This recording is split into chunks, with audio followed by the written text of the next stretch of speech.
Today's episode of the Star Local Media High School Sports Podcast is brought to you by Baylor Scott & White Sports Performance Center, athletes made here. The Sports Performance Center was developed with one goal in mind: to maximize human performance through movement and recovery. Their team of expert performance sports coaches and trainers will guide you to achieve your performance goals. That's the Baylor Scott & White Sports Performance Center, located at the Star in Frisco. This episode is also brought to you by Allen Dental Studio. Located off Bethany Drive in Allen, their office was designed with you, the patient, in mind, which means an excellent and enjoyable experience. From cosmetics to implants, you deserve a perfect smile, and Allen Dental Studio can make that happen.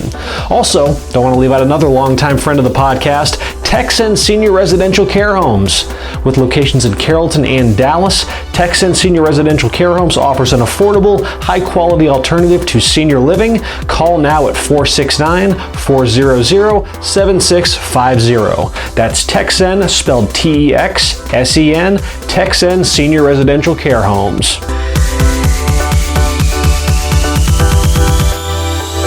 Welcome to another episode of the Star Local Media High School Sports Podcast. My name is Matt Welch, being joined by Brian Murphy, Taylor Ragland, Kendrick Johnson, and Devin Hassan.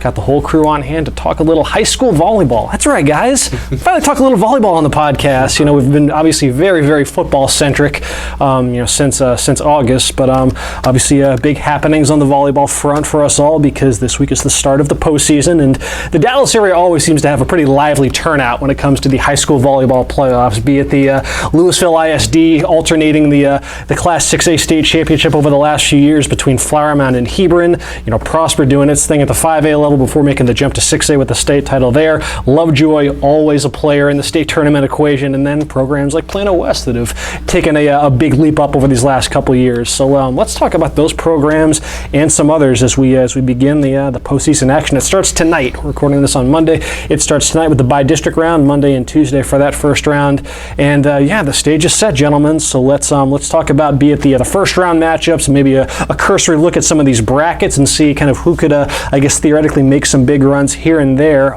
Let's start over in 6A, and let's talk about the 9-6A versus 10-6A, the bi-district rivalry. Did not have a whole lot of drama in this one last year between these two districts. You had District 9-6A, kind of the first real look at, like, oh wow, 9-6A's volleyball is on a bit of a different tier than most districts in the state, as you had all four teams last year go 3 rounds deep. Then you had 2 more go 5 rounds deep. Only because they knocked each other out. Yeah, pretty much. It was hands down the best volleyball district in Region 2-6A. So I don't know, guys. Like, between Taylor, Brian, I mean, we all have horses in this race. So as the first round gets rolling, so I don't know what are the odds that we see these 4 teams from 9-6A making a big run again, or is there going to be a little bit more resistance from 10-6A? I say 3 out of 4 go, and 3 out of 4 get to the third. Go get 3 deep. Okay. I'm confident against that. I don't know about Saxy. Saxy might bust somebody, but I'm confident in Boyd. I'm confident in Plano West. I'm confident in Prosper. Prosper and Plano West have been head and shoulders the team, but I can see somebody like Boyd. It's hard to beat a team 3 times. I can see them seeing them in that third round knocking off a Prosper. They gave away the game when they were at, I think it was at McKinney, Boyd, or whatever. I was at that game. Yeah, so it's hard to be a team. It's hard to be a team. So a team like Boyd that has the talent is come through. Plano West has been on a mission, so it's a team you don't want to see. Like, they act like the regular season was a joke to them. So they've been celebrating since last year. So I don't know if people want them problems with them 6D winners they got over there. Yeah, with Plano West, at least in Region 2, I mean, all eyes are kind of on, like, you look at how the bracket shook out, and, there's a chance the Plano West could rematch with the Woodlands. Same as last year. It's exactly the same. Mm-hmm. I mean, it's going to be West and the Woodlands in the regional semis, unless one team just has a colossal slip up. Hey, and then Boyd has beaten the Woodlands. Prosper should, in theory, be waiting in the regional final, unless those 3 teams are probably the best. The one thing I would say is Prosper's a little, I don't want to say down. I mean, they're still extremely good. They knocked off West in one of West's Jekyll and Hyde moments this season. But West and the Woodlands for sure. I expect a 4th round matchup there, unless just all hell breaks loose. I mean, I don't know. It's interesting with West. I mean, like you said, they've really kind of acted like they don't even care about where they get into the playoffs, the regular season at all. They've told head coach Justin Waters that over and over and over. And last year, I mean, they should get the benefit of the doubt because last year they had the same kind of Jekyll and Hyde problems. They had games where they just didn't show up. They had games where they got off to a slow start, but they're going to be focused. In the end, they were in the state tournament, and they're even better. So, I mean, until proven otherwise, there's really no reason to believe that they don't belong there again. But I can see a Prosper or a Boyd that's seen them more than once beating them. Well, it's that one time. It's interesting because Boyd's going to be a problem. That's why they flipped Prosper and West. They flipped for seeding because neither coach wanted to play again. They want to limit the amount of times that those teams see one another because they split in the regular season. They could have played a seeding game for first and second in 9-6A, and they said nah. They flipped before they even played the last district game. Like they just did a coin flip, and West ended up number 2. But they're happy with that because I mean it was West the last season that did it to Prosper. Prosper got them in the regular season twice. West saw them the third time in the regional final and smoked them. Since you got a bracket in your hand, if Boyd were to go 3 deep, who would they see? They'd see Plano West. Yeah. They play Plano West. That's not going to go well for them. Boyd had a great year. Boyd's easily, I mean, clearly was the third best team in that district all year. But it would be Plano West's fault if Boyd beats them in the third round. It would be a Plano West mistake, not a Boyd necessarily just overpowering them. West is just too good. And I think you could see a scenario where 9-6A does meet up and take each other out, just like last year. Yep. Keep an eye on Saxe. Absolutely. That's the one game. That's what I was about to ask you about. That third round, potentially. I've seen Saxe play. They beat the brakes out of Frisco Liberty. They're good. They're 41-7. Yeah. They have wins. They beat Flower Mound. They beat San Antonio Clark, who's number 5 in the state in 6A. They beat Canyon Randall's number 2 in 5A. They beat Frisco Liberty. They beat Carthage. Of their 7 losses, 2 are to Lovejoy. Yeah, I mean, no shame in that game. Yeah, that's going to happen to most teams. They're deep. They have a wide range. They don't have just one hitter. They got 6 girls that can hit at the net. They got a very good back line, an excellent setter with Claire Romo, and again, Ricky Jones. She schedules in the early season for a reason because she knows that 10-6A is not the deepest, it's not the strongest district out there. Wiley was some good competition, but a lot of their matches were, they were in cruise control. So that's why they scheduled those tough matches early. Last year they lost to McKinney in the first round in a close match that could have gone either way. They have Allen. Allen doesn't have quite the record on paper, but they went through 9-6A. They're battle tested, and it's going to be a huge challenge for them. In the second round, you're looking at a Rockwall Heath team that's won 8 district titles in a row of their own. A team that kind of gets overlooked over there in Region 2. And then you have a potential third round matchup with Prosper. Again, Prosper's going to be the favorite in that matchup if they meet. But Saxe's played that caliber and beaten that caliber of team before. So don't overlook Saxe in terms of making a run. In other words, it's one of those cases where I feel like if Saxe beats Allen, they'll go to the third round. You know what I mean? Like it feels like that kind of momentum. I think most likely whoever wins the first round between these, because you're likely getting representatives from either 10-6A or 9-6A in the third round again. The thing that worries me about Allen, the only thing is they have the talent and they're battle tested. Like you said, 9-6A is no joke. And Coach G, when I talked to her, basically intimated that like we're not going to see a team in the first 2 rounds like the 3 that we had to play above us. But at the same time, I mean, nobody on Allen has ever played a postseason? That's because Allen is, it's a really neat story just in the sense that this is a team that went winless in district last year, but they brought back just about the entire roster, and you're seeing what that experience has meant this season as they were the clear-cut 4th best team in the district. It's kind of like Saxe in the sense that they're really versatile as far as they've got 5-6 players that are all capable of, athletic. They've their top 5 hitters all had at least 100 kills this season. They've generate a lot of that offense through the middle with their middle blockers, Chloe Thomas and Tori Wilson, 2 of the better middle blockers in that entire district. The defense, initially coming into the season, it was a bit of a question mark because you had the abrupt transfer during the offseason of Callie Kamoa, who had been such a linchpin on the back for them. But Emily Kanana stepped right in, and her numbers are almost identical, at least from a dig standpoint, to Kamoa's last season. So they've steadied the tide there. It's like you said, Taylor. Though it's going to be the first taste any of those players have of the postseason, and it's going going up against a much more seasoned Saxe team that has shown the ability to turn it up a level against higher caliber opponents. I know you're trying to get to something, Kendrick. That's kind of going to be, you kind of have to be on guard though for those the classic symptoms of maybe a young team, the spotlight being a tad too bright that first look at the playoffs. So that could be, I think, of the 4 matchups, that's definitely one though where you'd think that the 10-6A team is definitely favored. Yeah. Man, how much you think is the Coach G factor with her veteranship and been doing this for decades to have that common influence? Oh yeah, if there's have them ready. Oh yeah, but once it kicks into action and you have that holy crap moment, that's when it's not a whole lot that a coach can do. Once that happens, she'll have it prepared. I think. I mean, I believe that. Mm-hmm. But then there's always that, holy crap, we're actually in the playoffs and the ball's coming at me, and what do I do now? Like I don't know. It'd be interesting. That's the one that I see is close, I guess, in the first round between these districts. Let's see. Is there any really? We haven't really talked much Prosper, Brian. No. Yeah, so obviously, not to leave them out. They are obviously the co-district champions in 9-6A, a team that went to the regional finals last season. Probably. Everyone gets a trophy now, Kendrick. Come on now. You get.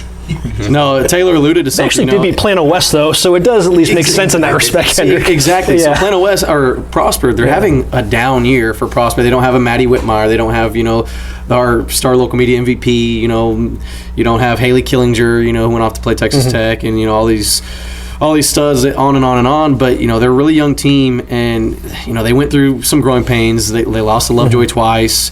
Byron Nelson, I saw them get swept by Flower Mound. It was a really quick match. It was really weird seeing Prosper get beat like that. But that was right before district, and they were kind of, they were battle tested, but they were kind of stumbling into the playoffs. Even the games that I saw them win, like against Reedy and stuff like that, Coach Kaufman still wasn't happy. And then the reverse sweep against McKinney Boyd, that was a weird night. They were down 2-0, just getting clobbered by McKinney Boyd, and then they just came back, chipped away, and then they blew them out in that 5th set. And when I talked to Coach Kaufman at the end of that, she still wasn't happy. She acted like she just got swept. She's a tough bird. She is one of the best. Like, she knows what she's doing. She is legit. And she won the state championship. She did their last year in 5A in 2017. She knows what she's doing, man. She's champion. And so she knows the big picture. She knows it's not what you do in non-district when you're getting just pounded by Flower Mound and Byron Nelson and stuff like that and Lovejoy.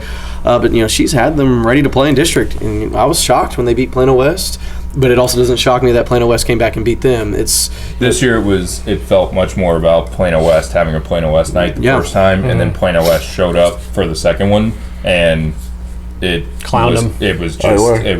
I know when Plano West played Boyd, they were talking. They were like, "Yeah, we're ready to see Prosper and then head to the playoffs." Like, y'all kind of like, y'all calling y'all shots. Plano West showed up. That was the one district game they showed up for, because literally their message all year has been like, we don't care where we get in the playoffs. We're just ready to go back to state or whatever. But the Prosper one, you could tell there was a colossal chip on West's shoulder from that one performance and that loss. And they walked into Prosper that night with no designs on letting them off the ground. So. And that was the only game in all of October that Prosper lost a set. Yeah. And they got swept, obviously, but other than that, it was just sweep. They even threw in a game against Rockwall Heath in there, and they swept them. So Prosper's rolling it. It's only fair that we get a Prosper Plano West, 5th round rematch. That'd be fun. We'll see. The Woodlands is pretty good. I don't want to discount that for 1 second. And so Saxe, so it's going to be tough. Over in Region 1 6A, that's where the state champions come from these last few years, from that Lewisville ISD district, and we can look at a few of those matches, because if you just talk about just matchups that on paper, just again like 5-6A and 6-6A, you're not going to find too many more districts that have a stronger top 4 than between those two. So many matchups that are so overqualified for a first round designation. You've got let's see. Flower Mound begins its state championship defense against Keller. That one's actually tonight at LD Bell. And then you have Marcus, who was the number 2 seed out of 6-6A. They draw South Lake Carroll, which that tells you all you need to know about 5-6A. South Lake Carroll's the 3 seed in that district. That one is Tuesday out at Lewisville, 6:30. And then you've got Hebron, the 3 seed out of 6-6A. They square off against Denton Geyer. Goodness. That one's at Colleyville Heritage, 7 o'clock Tuesday. And then Capel draws juggernaut Byron Nelson. Sorry about that one. Yeah, that's going to be a tough one. Of these matchups, I mean, Taylor, you got to see the Lady Jaguars once upon a time when they played Plano West in that. I saw them when they played Marcus. There you go, exactly. It was 2 different teams, man. That was kind of the story of Flower Mound's year. That Plano West loss, I believe, if I'm not mistaken, was still their last loss. I believe so. And that was August 20th. So that was kind of a wake-up call, I think, and Flower Mound clearly figured something out. When they played Marcus, the quote-unquote, second best team in that district, it was not close. Yeah. So I mean, Marcus had some momentum behind them heading into that one. Marcus looked apart. Yeah. They were undefeated in district heading into the first matchup between the two teams, and Flower Mound just summarily dismissed them completely. It was not even close. Kaylee Cox is the best player I've seen this year. Is that Lauren Cox's sister? Yeah, and it's not even close. Like she. Well, yeah, but then you go. I mean, Angelique Sear is probably the best player on almost every other 6. Yeah. I mean, it's there, and Sarah Martinez. You can't discount her presence in the back, and it's. They're for real. Is that the libero? Libero, yeah. They are absolutely She's taking for real. Darren Markham. I have no doubt that we'll see them. If they can get past Byron Nelson, we will see them. And that's that's the matchup that I think all eyes are on, and potentially in the third round, if Flower Mound and Byron Nelson rematch. Flower Mound's ranked number 1 in the state according to the TGCA poll, and Byron Nelson's number 3. And there's no difference between those programs. Who's between them? The Woodlands, right? I mean, those top 3 programs are all just so interchangeable. And it's, I mean, we'll see. I don't know if I've seen the poll for this week yet, but West, I would put as there's that group of 4, I think, with West, Byron Nelson, the Woodlands, and Flower Mound, that it's just like those teams the margins are so slim. It was a game that, the Lady Jaguars got the better of them last year. That one won 5 sets. I still remember, Justin Thomas was streaming the parts of the match on Periscope or something, and it was the energy inside that gym looked like it was crazy. That's kind of you're basically getting a matchup that's worthy of being for the state championship in the third round if those two teams were able to take care of business those first couple rounds. It looked like on paper that there might be an interesting test for Flower Mound, assuming Flower Mound does advance, to the second round, and potentially a matchup with Mansfield Lake Ridge, a team that had really put together some really impressive results early on, but then their star player, Madison Williams, I believe she's committed to Texas, I want to say, she tore her ACL in October, thus, kind of sapping some of the luster from that one. Elsewhere, I think that matchup between Marcus and South Lake Carroll, which I think I actually might end up covering that game. That's the best first round matchup for sure, just because it's a 2-3, and like you said, I mean, South Lake's not a 3. It's dumb. And Marcus in a lot of districts isn't a 2. Marcus is great. Like, I mean, it's going to be fun. With Marcus, you talk about just their depth, and like that was when I saw them beat Capel, that was the first thing that stood out. Is they got like 6-7 kids that are out there, just they're all interchangeable. They're long, they're athletic, they've got a lot of different ways to beat you. And head coach Danielle Barker said afterwards, "Oh yeah, this is far and away the deepest team that she has ever had." That's the crazy part too about that Flower Mound game. They looked awful, and it wasn't their fault. They just looked like they couldn't win a point. Flower Mound is just. They're on a separate level right now, I think. Yeah, players like Paige Hunden, Maggie Boyd, Cameron Upshaw. Marcus has a lot of different weapons to throw your way, and we'll see again what it means, because South Lake Carroll is one of those teams. Like, it's just tough to fathom South Lake Carroll potentially going one and done, as credentialed as that program is. That one's going to be that's definitely on paper, I think, the juiciest of the 4 matchups. Otherwise, I got to see Hebron for the first time this season last week when they beat Capel, and what was honestly, as far as just atmospheres go, that's the best volleyball match I've been a part of in a long time. As far as just both sides getting into it, you had, the student sections were trading chants back and forth. It felt like a legit playoff atmosphere, and it was the perfect kind of tune-up for those teams as you get ready for this kind of stuff and what they're going to be seeing this week. Hebron, they were able to get that win to lock up the 3 seed, and talking with head coach Karen Keeney afterwards, it was the first time that Hebron had really been immersed in that kind of atmosphere, and just to see her kids actually come through and really thrive in those moments. Players like Nettie Okamore, Harmony Sample, and it was really an encouraging sign, because it's been kind of an up and down year for Hebron, and part of that, Coach Keeney wasn't with this team for I believe she said she missed 23 matches. Her father passed away over the summer, so she was absent for a bit, and now that she's gotten back, they've definitely shown some signs of progress and look to be. I could see them giving Geyer a game. I think Geyer's probably still the favorite in that one. Geyer was state ranked at various junctures throughout the season. They've only lost 7 games all season, but yeah, I don't know. I could see Hebron giving them them a bit of a game as well. But really, I mean, like we said, though, all eyes on Region 1 are Flower Mound and Byron Nelson. It feels like that region runs through them. You look at the rest of the bracket, and you have some teams that are ranked like 24th in the state, and 25th in the state. Not exactly number 1 versus number 3 that you're going to get over in over with Flower Mound and Nelson. So we'll see what happens. Again, that one could take place in the third round. Devin, anything in 11-6A before we take a quick break? Anything to be on the lookout for in that district? I mean, Rockwall Heath shared the district title. I mentioned Rockwall Heath briefly earlier. They've won 8 straight district championships, or at least a share of. They played Saxe in the season opener, and then went 5 games. Saxe won, but Rockwall Heath has one of those deceiving records. I think they're 20-19 or somewhat overall. But they played against top competition. I mean, they just played a juggernaut in the early season. So they're going to be a tough out. It's so hard to tell with 12-6A, in those first round matchups, because you don't know a lot about, a Belton or the Killeen schools and whatnot. Waco Midway. I just had the one team out of Mesquite ISD, Horn, who got hot at the right time. They won 5 matches in a row. They lost to Tyler Lee the first round of district, beat in the second round. They tied for third, opted to have the playoff match rather than flip a coin, and they went on the road and won that game in 5 sets on Friday. So they built a little bit of momentum, but it's going to be tough. All right, we're going to talk a little bit of 5A in just a moment. Let's look at kind of where things are at as far as our 6A schools that are playoff bound. Obviously, plenty to talk about on 5A. Lovejoy, Frisco ISD, McKinney North. Nice little resurgent year for them, and we will get to that on the other side of this break. Today's podcast is brought to you by Star Local Media. 14 newspapers and websites with a print distribution of 270,000 homes and monthly page views of 600,000 online. Star Local Media, your community voice for news. And now, let's get back to the podcast. And we are back. Let's keep on rolling as we preview the high school volleyball playoffs. We have talked some 6A, so let's jump into 5A. Let's see. You look at the top of the state rankings, and big shot, guys, Lovejoy. The death taxes in Lovejoy being really, really freaking good at volleyball. Feels like forever.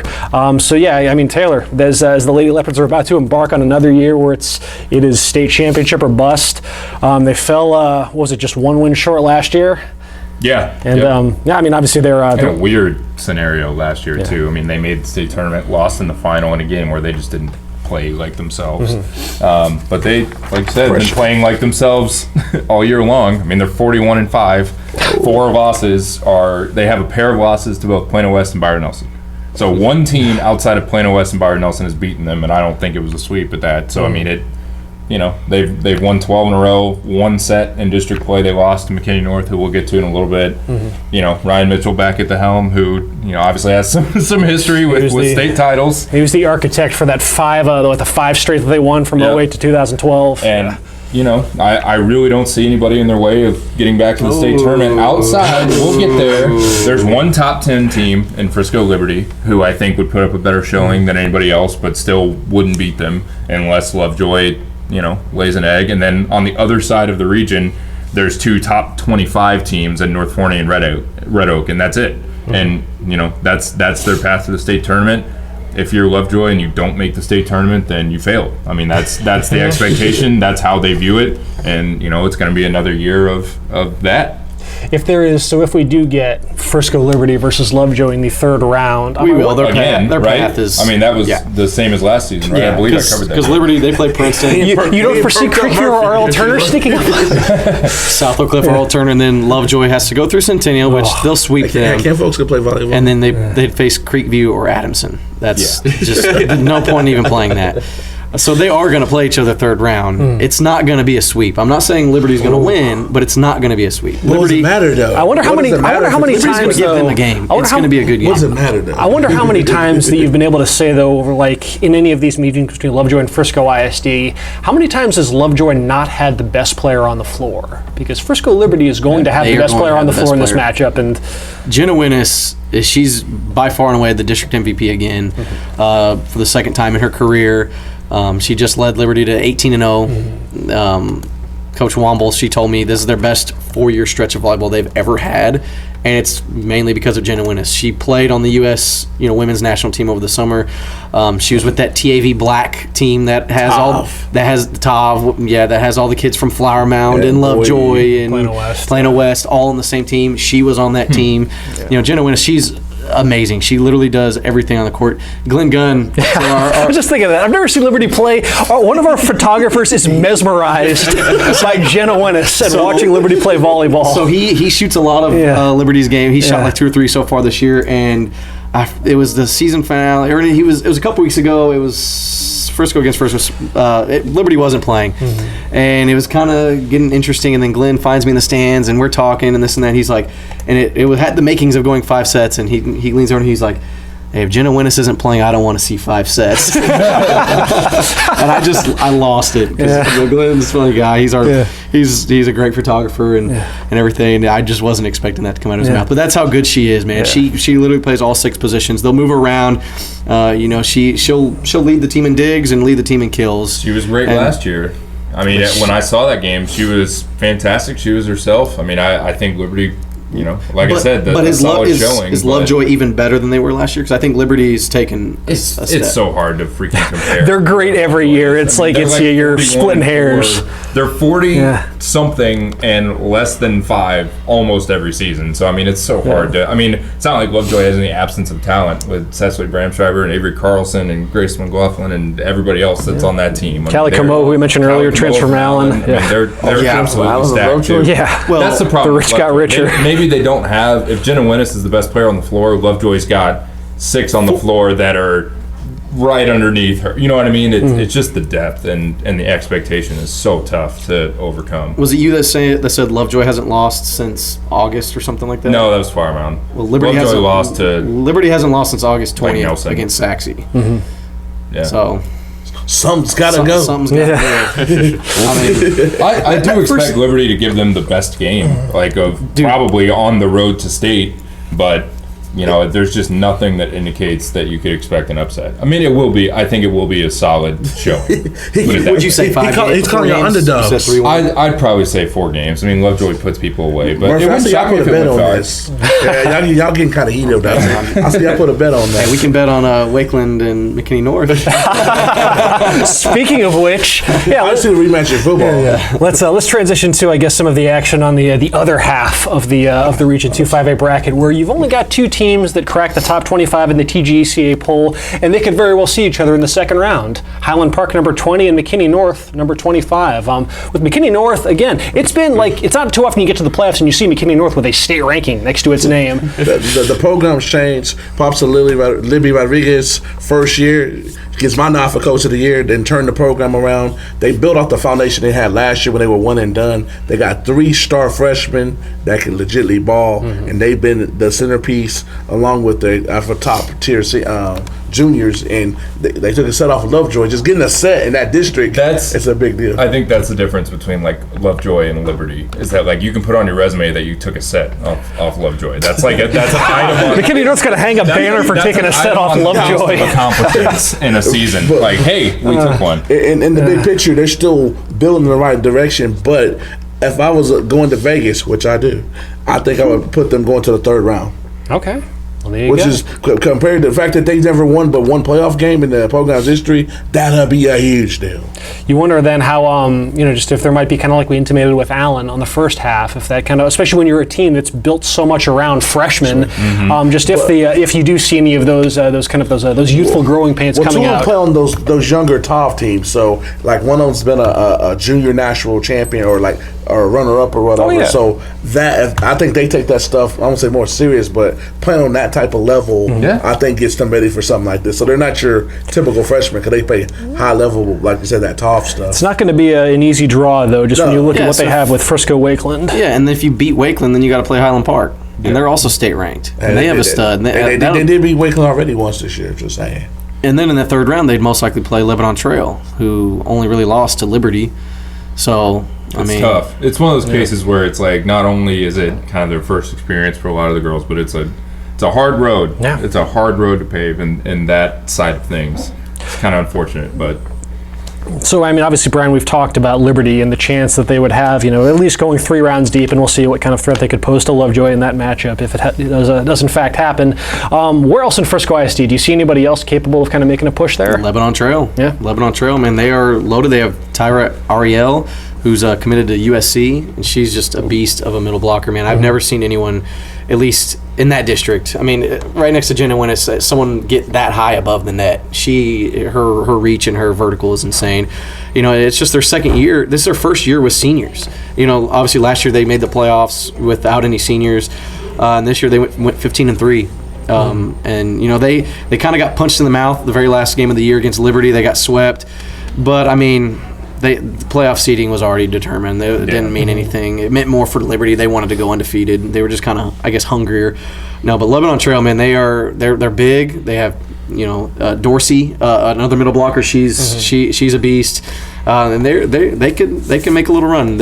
I'm expecting them to make, you know, the third round. You know, seeing the bracket and whatnot, but. You know, it's a young program, an up-and-coming program, but, you know, all these teams coming out of Frisco. That Frisco ISD district, the volleyball district, is from top to bottom is one of the toughest in the state. And so many coaches will have told me that and whatnot. So, I mean, but Lebanon Trail, if anyone is to make the third round alongside Liberty, it would be Lebanon Trail. Hold on. I didn't say Wakeland. No, I'm not talking about that. I said Lebanon Trail. How are they so good from top to bottom and we only got 2 people going to the third round? Like, because this region not is ridiculous. This region is ridiculous. Look at, you have Highland Park, you have McKinney North, and there's also Lovejoy in there, and it's just it's Centennial has to play Lovejoy in the first round, so that's an out for Centennial. Centennial would be, you know, a district champion in a lot of 5A districts. I'm not saying in your district or with Lovejoy, obviously, but in some other 5A districts in the state, Centennial would be, or Wakeland. You have Reedy. Reedy was a district champion last year. They didn't even make the playoffs in Frisco. So it's just it's tough in Frisco ISD. One other aspect of, just so we can quickly touch on them, you know, we could talk a lot of Carrollton Farmers Branch ISD, but I'm actually going to go to this match tonight, 6 o'clock out at Luce Fieldhouse in Addison. I'm going to go watch R.L. Turner open up the playoffs. R.L. Turner opened up against South Oak Cliff, and I'm do not be. Yeah. Low key, with this R.L. Turner team, 26-11, not too shabby record for R.L. Turner relative to where that program's traditionally, been at. They made the playoffs last season. I think they might be able to get out of the first round too this year. Kind of an undercover. We're going to be doing our all-area team, in a few weeks. R.L. Turner's Victoria Smith might have an outside shot at cracking. It's a tough list to crack when you look at just some of the names that made it last year. She had 30 kills in a match earlier this season. One of the more impressive hitters that maybe the best hitter that program has ever had for that matter.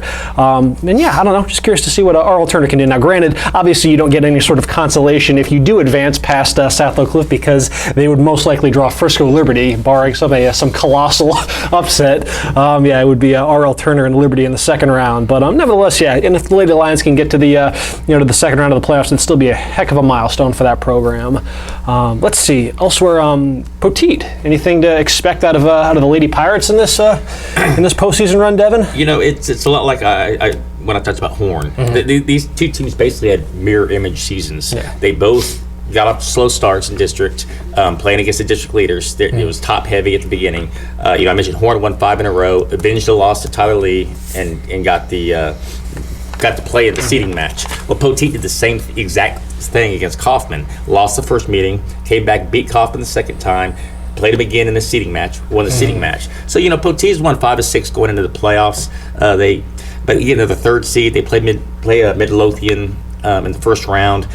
Don't know too much about Midlothian. Red Oak's really the team, coming out of that 14-5A that everybody's kind of keeping an eye on. They're state ranked and whatnot. Yeah. But Midlothian played them tough. So it's going to be a tough matchup. But, as y'all have talked about, just the number of heavyweights in 5A Region 2, if Poteet were able to get out of the first round and make it to the area round, I think that says a lot for a program that was a perennial playoff team, a program that had made deep runs in the playoffs, but then went through a little dry spell a few years ago where they missed the playoffs 4 straight years. They're back in the playoffs for the 6th straight year. If they could advance around, that shows progress to where that program is building toward, and there's no shame in that because, again, they're going to run into teams that are just frankly better than them. Over in Region 1 5A, we can close out the podcast with a look at, I guess, our two postseason-bound programs over in Region 1, Lake Dallas and the Colony, where, as we talked about in the first half, you had last year with what District 9-6A did by going 4-0 in the first round. It was the exact opposite for 8-5A, Taylor. Yep. 0 for 4, including district champion Denton. Again, the draw doesn't get much easier this time around. So as you look at these, some of these matchups, I mean, the Colony draws Grapevine. Good Lord. Yep. That game is 6:30 Tuesday at Marcus, and then Lake Dallas. With a nice little resurgent year under our first-year head coach Kristen Holbrooks. They young team last year. They kind of kept that kind of like Allen. A lot of that youth kind of grew up, and it resulted in a much better year for them this season. They draw Boswell. That one is 6:30 Tuesday out at UNT. Taylor, is anybody in this district going to get a win in the first round? If you were going to place money on anybody, I think the Lady Falcons have the best shot, and they have the better half of the region. The Colony, I'm sorry. I mean, for all of Jada Coleman and confidence, and them believing that they can step up and beat somebody. That's not only a tough first round matchup. Then you look at the rest of that side of the region. Denton's in there, who was part of that sweep last year. Yep. So obviously, and that's the best program, undefeated in 8-5A. So they're still in there. Colleyville Heritage, the entirety of the district they have to play in 7-5A could beat the Colony in theory, and then you got like Canyon Randall and other teams at the top. It's going to be a rough go. I'm sorry, the Colony fans, but Lake Dallas, the district has several top 15 teams. I mean, the region, the half of the region, and there's a little bit easier path, but for Lake Dallas, the goal is just to get past round one. Beyond that, I mean, it's all kind of gravy because this is their 6th straight